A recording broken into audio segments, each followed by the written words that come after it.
प्यारे बच्चों, स्वागत है आपका एक बार फिर आपके अपने यूट्यूब चैनल बारिश में। बच्चों, जैसा कि आप जानते हैं कि हमने 12th क्लास के लिए फ़िज़िक्स की सीरीज़ चलाई हुई है, जिसमें हमारा chapter electric charges and field हमने स्टार्ट किया हुआ है। लास्ट वीडियो में हमने इलेक्ट्रिक फ्लक्स के बारे में पढ़ा था, साथ ही साथ एरिया वेक्टर क्या होता है इसके बारे में जाना था। चलिए बच्चों, इसी कड़ी में थोड़ा सा आगे बढ़ते हैं और इलेक्ट्रिक फ्लक्स से रिलेवेंट कुछ इंपॉर्टेंट कंसेप्ट को समझने की कोशिश करते हैं। बच्चों, यहाँ पर हमारे पास 3 ये डायग्राम है, फर्स्ट, सेकंड और थर्ड। फर्स्ट डायग्राम में जो आप ये यूनिफॉर्म इलेक्ट्रिक फील्ड देख रहे हैं, सेम ऐसा ही सेकंड डायग्राम में भी इलेक्ट्रिक फील्ड है। ठीक है, चलो पहले फर्स्ट डायग्राम को देख लेते हैं। फर्स्ट डायग्राम में एक यूनिफॉर्म इलेक्ट्रिक फील्ड के अंदर एक क्लोज्ड सरफेस रखी हुई है क्यूब के फॉर्म में। ये क्यूब के फॉर्म में या फिर एक आपका क्यूबॉइड हो सकता है, इस फॉर्म में ये रखा हुआ है। और हम ये समझना चाहेंगे कि इस क्लोज्ड सरफेस से एसोसिएटेड इलेक्ट्रिक फ्लक्स कैसे कैलकुलेट कर सकते हैं। ठीक है बच्चों, ये जो आपके पास क्यूब है, इसके हमारे पास 6 फेसेस हैं। अगर बात करें इसके फ्रंट फेस की तो ABEH, इसका जो बैक फेस है या बैक आपकी जो सरफेस होगी DCFG, और एक टॉप HEFG, और ये बॉटम रहा आपका ABCD।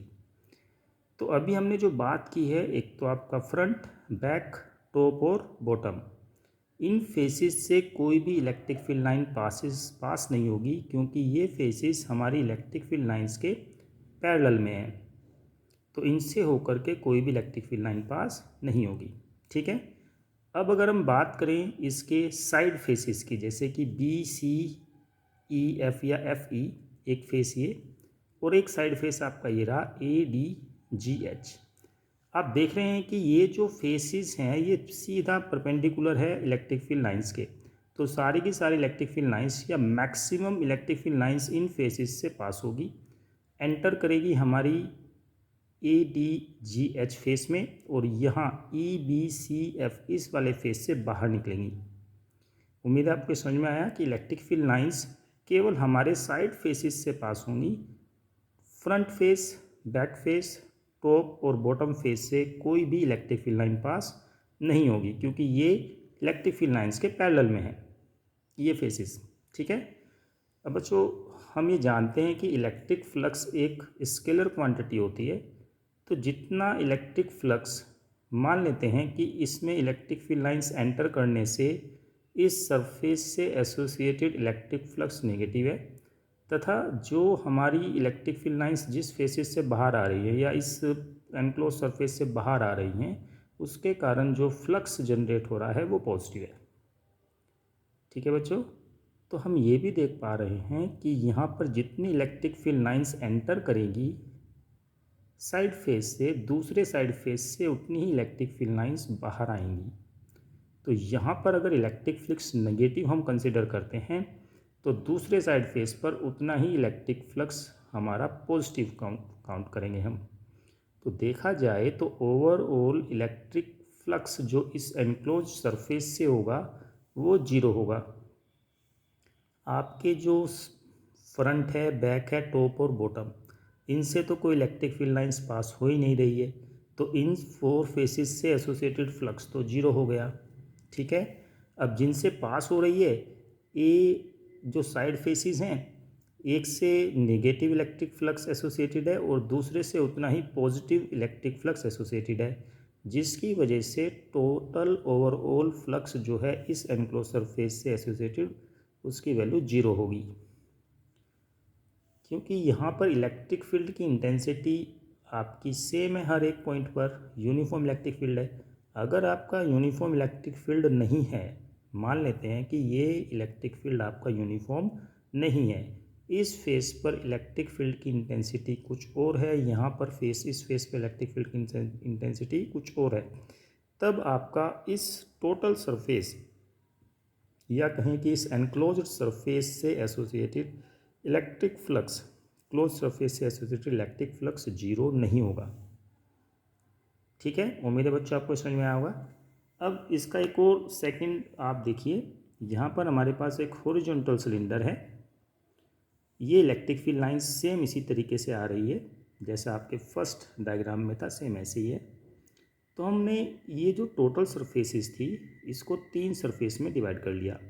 एक तो आपका टॉप ये भाई साइड कवर हो गया है ना, और एक आपकी ये घुमावदार सरफेस जिसको कर्व सरफेस कहते हैं, एक ये हो गई। ठीक है बच्चों, एक फेसेस तो आपका ये हो गया S1, एक फेस आपका ये S2 हो गया। ये फ्लैट सरफेस है हमारी, प्लेन सरफेस हैं दोनों, और एक ये घुमावदार सरफेस है जिसको हम कर्व सरफेस कहते हैं।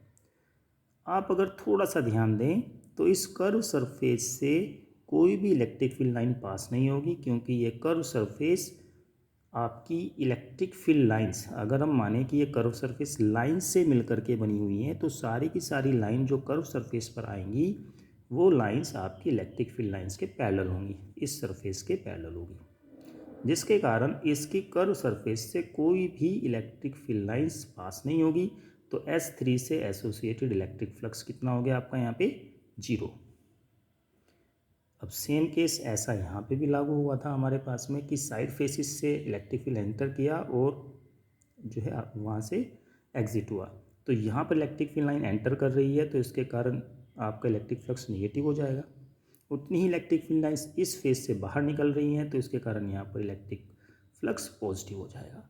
तो ओवरऑल जब आप इलेक्ट्रिक फ्लक्स फाइंड करेंगे इस एनक्लोज सरफेस से एसोसिएटेड तो वो 0 आएगा। भाई इस पर तो 0 है ही, ये माइनस में कोई वैल्यू देगा, ये आपको वो सेम वैल्यू प्लस में देगा, तो ओवरऑल कितना हो जाएगा 0। सेम केस यहाँ पर भी आप देख सकते हैं। यहाँ पर आपके पास ये जो हमारा सिलेंडर है, क्लोज सिलेंडर है, ये वर्टिकल पोजीशन में है। इस बार S1 और S2 इन दो फेसिस से एसोसिएटेड इलेक्ट्रिक फ्लक्स 0 होगा, क्योंकि ये फेसिस आपके इलेक्ट्रिक फील्ड लाइंस के पैरेलल है। जो घुमावदार सरफेस है, कुछ इलेक्ट्रिक फील्ड लाइंस इस घुमावदार सरफेस में एंटर कर जाएंगी और दूसरी तरफ से बाहर निकल जाएंगी। ठीक है, तो जितनी एंटर करेंगे उसके कारण कुछ नेगेटिव इलेक्ट्रिक फ्लक्स होगा, जितनी कुछ बाहर निकलेंगी इससे उसके कारण कुछ पॉजिटिव इलेक्ट्रिक फ्लक्स होगा, और ओवरऑल इलेक्ट्रिक फ्लक्स आपका 0 हो जाएगा। उम्मीद है बच्चों आपको थोड़ा सा एक कंसेप्ट समझ में आया होगा। अब हम अपना नया टॉपिक स्टार्ट करेंगे जो कि बहुत इंपॉर्टेंट है, गोस थ्योरम। तो चलिए उससे स्टार्ट करते हैं। तो बच्चों हमारा टॉपिक है गोस थ्योरम, बहुत इंपॉर्टेंट है, और इसके थ्रू हम कुछ ऐसे जो हमारे यूनिफॉर्मली डिस्ट्रीब्यूटेड चार्ज होते हैं उनसे किसी पर्टिकुलर पॉइंट पे इलेक्ट्रिक फील्ड इंटेंसिटी कैसे फाइंड करते हैं ये हम कैलकुलेट कर सकते हैं, जो कि आगे सीखेंगे। तो चलिए पहले हम जान लेते हैं कि गॉस थ्योरम है क्या।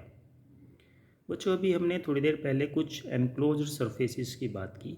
एनक्लोज सरफेस या क्लोज सरफेस हमारी वो सरफेसेस होती हैं जो चारों तरफ से बिल्कुल बंद हो।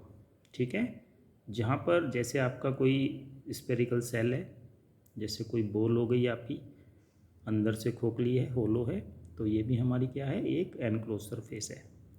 ठीक है, तो ये गॉस थ्योरम के लिए दो कंडीशंस है कि फर्स्ट कंडीशन तो ये है कि सरफेस कैसी होनी चाहिए, आपकी क्लोज सरफेस होनी चाहिए, चारों तरफ से बंद बिल्कुल। ठीक है, हर जगह से बंद होनी चाहिए। तो गॉस थ्योरम क्या कहता है कि total flux through a closed surface, total flux through a closed surface is 1/ε0 times. ε0 क्या होता है बच्चों, परमिटिविटी ऑफ फ्री स्पेस।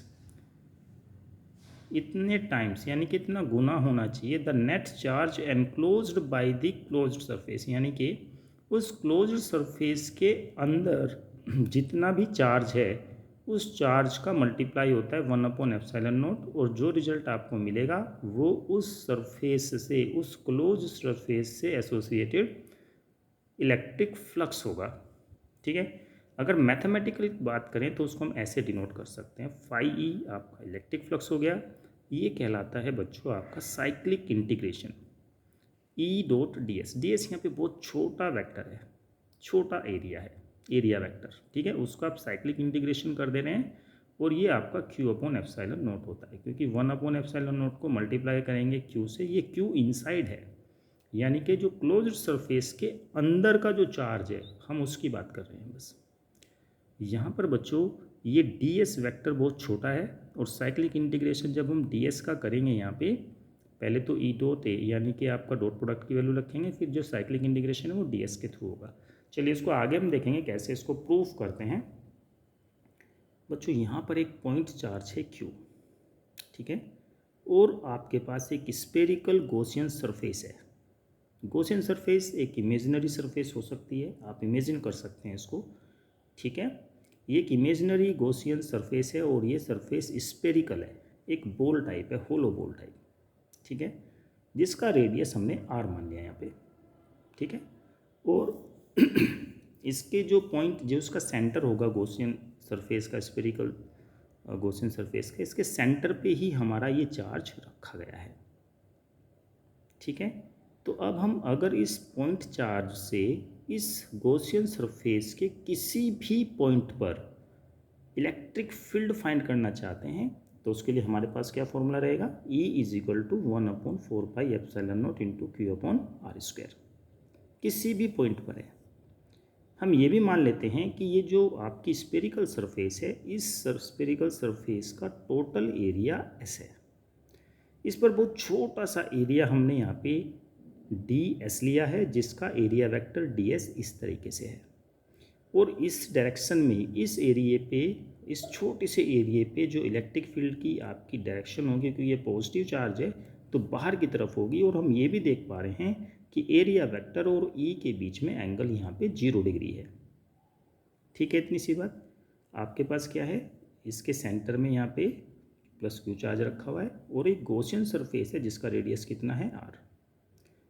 इस गॉसियन सरफेस का टोटल एरिया आपका कैपिटल S है, और इस गॉसियन सरफेस पे बहुत छोटा सा एरिया आपने ले लिया है, जो जिसका एरिया कितना है ds, और उसका एरिया वेक्टर क्या होगा, वेक्टर ds, और दोनों एक ही डायरेक्शन में होंगे क्योंकि आउटवर्ड होती है electric field lines positive charge से, तो इस पर्टिकुलर एरिया पे इसी तरीके से आएगी जैसा कि डायग्राम में दिखाया गया है।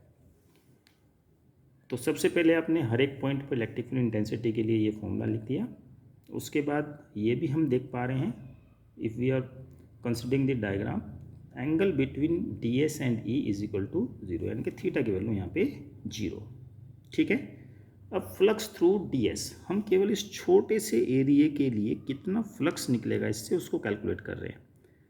तो उसके लिए क्या फॉर्मूला हमारे पास में है, E.ds। हमने E.ds फाइंड कर लिया, और ये क्योंकि छोटा सा एरिया है तो इस छोटे से एरिए से छोटा सा फ्लक्स एसोसिएटेड होगा, तो इसलिए हमने यहाँ पे d∅e लिखा है। d मतलब डिफ्रेंशिएशन होता है, जिसका मीनिंग होता है बहुत छोटा, ठीक है। तो d∅e हमारे पास कितना है, E.ds।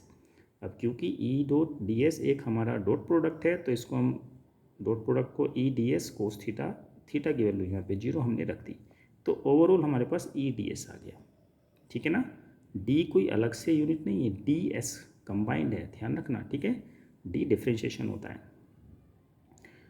अब d∅e इतना। अब अगर हमें इस टोटल गॉसियन सरफेस से एसोसिएटेड फ्लक्स फाइंड करना है तो इसका इंटीग्रेशन करेंगे हम, ठीक है ना बच्चों। इसको क्या करेंगे, इंटीग्रेशन करेंगे। तो d∅e इस छोटा सा फ्लक्स, और यहाँ पर भी कुछ छोटा सा फ्लक्स होगा, ऐसे ऐसे करके बहुत सारे छोटे छोटे फ्लक्स होंगे, सबको ऐड अप करने वाले हैं। तो जो टोटल फ्लक्स होगा through the surface S is ∅e, तो इसका साइक्लिक इंटीग्रेशन कर देंगे हम सरफेस का d∅e। d∅e की वैल्यू पीछे हमने E.ds फाइंड की थी, यहाँ पे रख देंगे इसको। अब बच्चों E को थोड़ा बाहर ले लिया और जो साइक्लिक इंटीग्रेशन है उसको ds के साथ अटैच कर दिया इस तरीके से। अब ये जो साइक्लिक इंटीग्रेशन है, यानी कि सरफेस का साइक्लिक इंटीग्रेशन है, ये बताता है सम ऑफ द एरिया। ये छोटे छोटे एरिया जो भी हमारे इस स्फेरिकल सरफेस पे बनेंगे टोटल, उन सब का सम अप है। और ये सरफेस एरिया एक स्फीयर के लिए हम जानते हैं, मेंसुरेशन हमने पढ़ रखी है कि किसी भी स्फीयर का जो सरफेस एरिया होता है वो 4πr² होता है। तो बच्चों इसकी वैल्यू हमने क्या रख दी यहाँ पे, 4πr², total area of sphere, surface area. E की वैल्यू हम पहले निकाल चुके हैं, 1/4πε0 इंटू Q/r²। अब आप इसे थोड़ा सिंप्लीफाई करेंगे तो 4π से 4π यहाँ पे कैंसिल हो जाएगा, r² से r² भी कैंसिल हो जाएगा, ठीक है। तो हमारे पास क्या बचता है, हमारे पास बचता है Q/ε0, और यही तो हमारी गॉस थ्योरम है। भाई गॉस थ्योरम यही तो कहता है कि जो इलेक्ट्रिक फ्लक्स है एसोसिएटेड चार्ज इनसाइड, यानी कि गॉसियन सरफेस का जो चार्ज इनसाइड है उसका 1/ε0 टाइम्स होता है। कुछ बातें जो इम्पोर्टेंट है जो हमें समझनी है, अगर किसी गॉसियन सरफेस या किसी क्लोज्ड सरफेस के अंदर कुल चार्ज 0 है, मान लो यहाँ पे इस पॉइंट पर मैंने +5 कूलाम चार्ज रखा हुआ है, इस पॉइंट पर -5 कूलाम चार्ज रखा हुआ है, तो आप देखोगे कि टोटल चार्ज कितना है इस सरफेस के अंदर, तो हम पा रहे हैं 0। और अगर टोटल चार्ज 0 है तो इस सरफेस से एसोसिएटेड इलेक्ट्रिक फ्लक्स भी 0 हो जाएगा, क्योंकि क्यू की वैल्यू जब आप यहाँ पे 0 रखेंगे तो φE 0 हो जाएगा। ठीक है।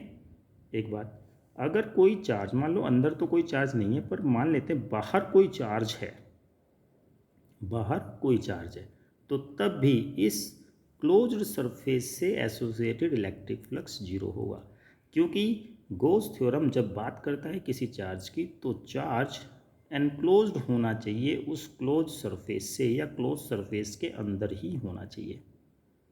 उम्मीद है आपको थोड़ी सी बात समझ में आई होगी। बच्चे कुछ इंपॉर्टेंट पॉइंट्स है जो नॉलेज के पर्पज से है, ये सब वही बातें जो अभी थोड़ी देर पहले हमने डिस्कस की, आप चाहें तो उसको रीड आउट कर सकते हैं। बहुत ही अच्छा कंसेप्ट है गॉस थ्योरम का। इससे रिलेवेंट हम कुछ और अच्छे पॉइंट्स और क्वेश्चंस देखेंगे नेक्स्ट वीडियोज़ में। तब तक के लिए बच्चों आप पढ़ते रहिए। All the best.